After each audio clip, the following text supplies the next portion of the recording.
Imagine sitting in a quiet rural home when an elderly woman suddenly freezes. Her eyes roll back completely white, and when she speaks, a chorus of distinct overlapping voices emerges from her throat.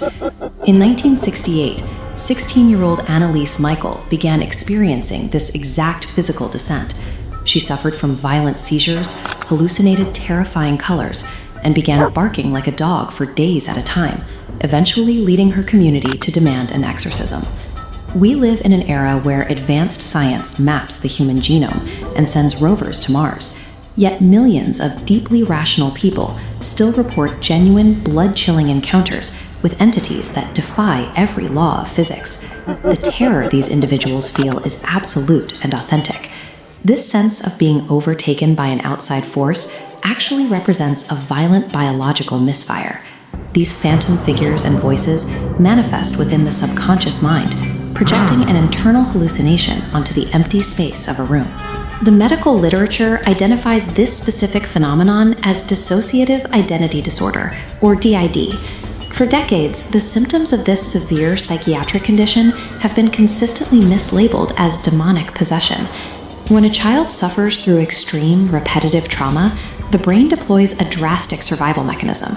It protects the core self by fracturing the mind into separate, distinct alters, each holding different memories, voices, and even body language to wall off the pain.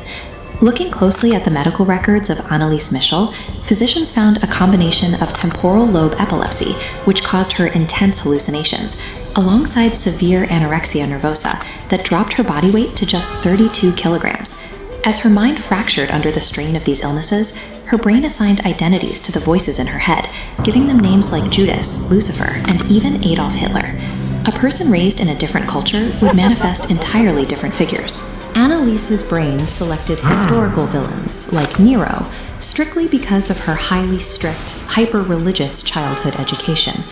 What her parents and local priests interpreted as a battle for her immortal soul was a devastating, untreated psychiatric collapse.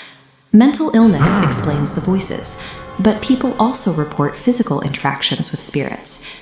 They sit in dark rooms and watch their hands being guided across the letters of a wooden board to spell out messages from the dead. This movement is driven by a well-documented psychological mechanism called the Ideomotor Effect. When you expect an action to happen, your brain commands your muscles to execute imperceptibly small movements without your conscious awareness. Participants aren't pretending. Their suppressed memories, fears, and internal desires are silently coordinating the micro-movements of their fingertips, pushing the pointer towards specific letters. Researchers test this by removing visual feedback. Participants get the board moving, then put on blindfolds. Blindfolded, the spirits can no longer spell. The hands wander randomly, proving the brain was calculating the path. When we gather around a table to speak with ghosts, we are conversing with our own subconscious muscle memory. Yet, modern ghost hunting shows claim to bypass human error entirely. They walk into abandoned buildings armed with specialized equipment, presenting fluctuating meters and glowing thermal shapes as hard evidence. Their primary tool is the EMS meter, designed to detect electromagnetic fields. But these devices are highly sensitive to the everyday electronics the camera crews carry right in their pockets, like batteries and two-way radios. They also rely on infrared cameras to capture glowing apparitions in the dark.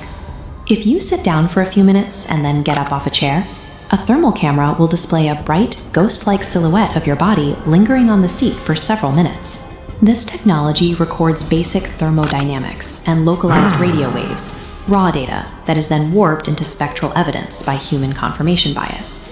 It is easy to view ghost stories and Ouija boards as harmless entertainment. However, assigning supernatural causes to biological events carries a steep price. Over the course of 10 months, Annalise Michael was subjected to 67 exorcisms. Because her community prioritized ancient rituals over medical intervention, she eventually died from severe dehydration and starvation. The lingering stigma surrounding mental health creates a dangerous environment. It encourages people to hunt for monsters in dark corners, rather than seeking therapy for a fractured mind. The human brain possesses an incredible, terrifying ability to protect itself from trauma. It can conjure alternate personalities, fabricate auditory hallucinations, and manipulate our limbs without asking for our conscious permission. There are no demonic entities hiding in the shadows, but the unexplored depths of our psychology are infinitely more complex and powerful than any ghost story.